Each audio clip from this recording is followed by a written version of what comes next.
What's up everybody, j'espère que vous vous portez tous bien. Avant de commencer cette vidéo, je tenais tous à vous remercier parce que la chaîne engrange de plus en plus de vues et le nombre d'abonnés également évolue. Et tout cela, c'est grâce à vous, je vous dis un merci. Dans cette vidéo, on va voir 3 éléments importants qui vont vous permettre de pouvoir mieux démarrer votre business, que ce soit sur YouTube ou encore si vous décidez de lancer une page web, que vous décidez de créer une entreprise de manière classique.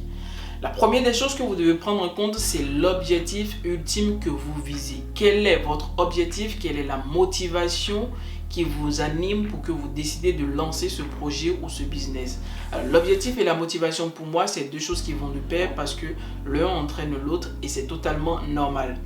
Si vous définissez un objectif global, déjà, il faut que vous le matérialisez. Ce que je vais vous recommander, c'est de l'écrire sur papier, dans un bloc-notes, dans votre notebook, peu importe, mais il faut que vous ayez votre objectif écrit de manière claire sur un truc, de sorte à ce que vous puissiez le voir et le lire de temps en temps.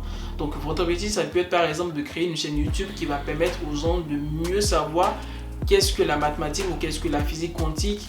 Et ça, c'est l'objectif, ça c'est précis, c'est concret.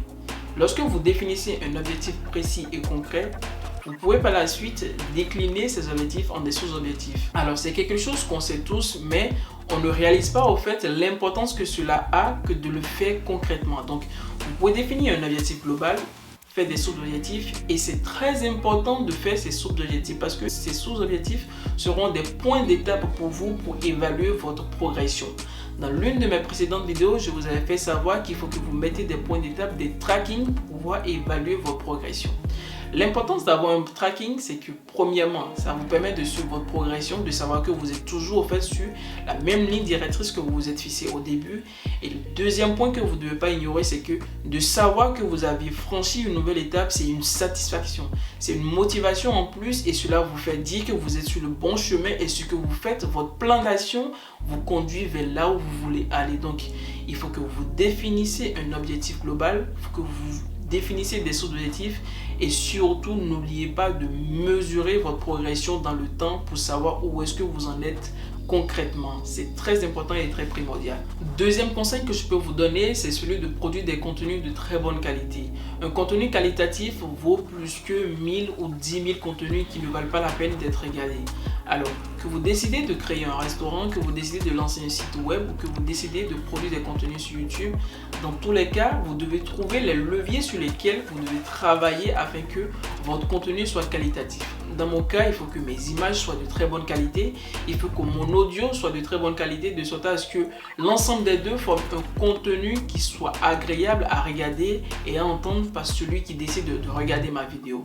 Et lorsque vous produisez des contenus qualitatifs, lorsque vous offrez un service qualitatif dans le cadre d'un restaurant par exemple, vous serez surpris de savoir les gens recommander votre service, recommander votre chaîne, partager autour d'eux parce que ce qu'ils ont découvert, ce qu'ils ont vu avec vous est quelque chose d'intéressant et quelque chose qui leur a permis d'apprendre plus aux sorties de votre vidéo. Donc, deuxième conseil, produisez des choses qualitatives, produisez des contenus qualitatifs, offrez un service qualitatif, ce qui va permettre aux gens de revenir vers vous, de revenir consommer votre service. Troisième chose très importante que moi je trouve, c'est celui de la prise de conscience de ce que l'aventure représente. Alors, généralement, on dit que la peur de l'échec est quelque chose qui empêche beaucoup de personnes de se lancer. C'est normal d'avoir peur de l'échec et c'est totalement aberrant de ne pas avoir peur d'échouer.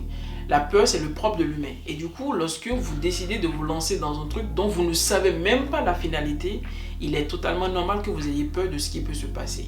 Alors, il y a également cette peur qu'on a de la réaction des autres, de ce que les autres peuvent penser, mais c'est totalement lié à notre imagination car personne ne viendra vous dire que ce que vous faites, ça sera de la merde parce qu'elle-même n'a pas encore vu ce que vous voulez produire comme contenu ou encore ce que vous voulez offrir comme service ou ce que vous voulez préparer dans votre restaurant. Donc, il faut que vous ayez conscience que la peur, c'est normal, mais que vous passez outre au fait de cette peur et que vous affranchissiez l'étape de vous lancer concrètement. Lorsque vous décidez de vous lancer, il y a une deuxième chose qui va intervenir, ce sont les difficultés. Les difficultés, c'est naturel. Les difficultés vont exister et existeront toujours. Si vous décidez de lancer votre chaîne, si vous décidez de lancer votre restaurant ou votre business, les difficultés vont exister. Si vous ne le faites pas, les difficultés vont perdurer pour ceux qui vont le faire. Et seuls ceux qui vont décider d'aller au-delà de ces difficultés vont réussir et vont connaître le succès.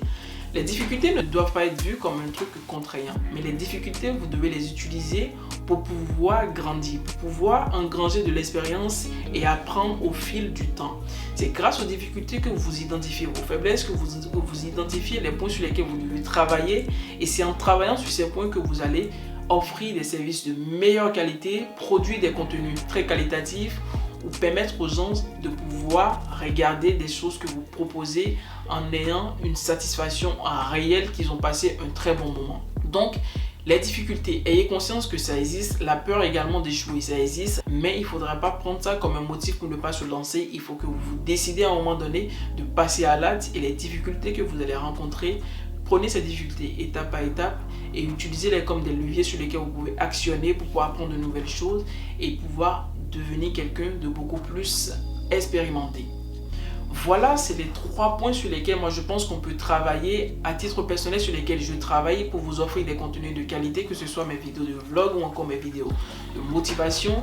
Et j'espère vraiment que vous trouvez du plaisir à me regarder. Si c'est le cas, je vous ferai la même chanson.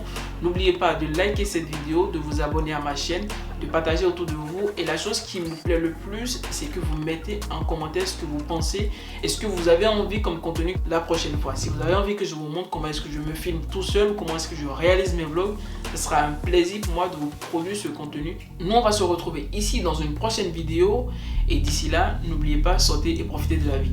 Peace.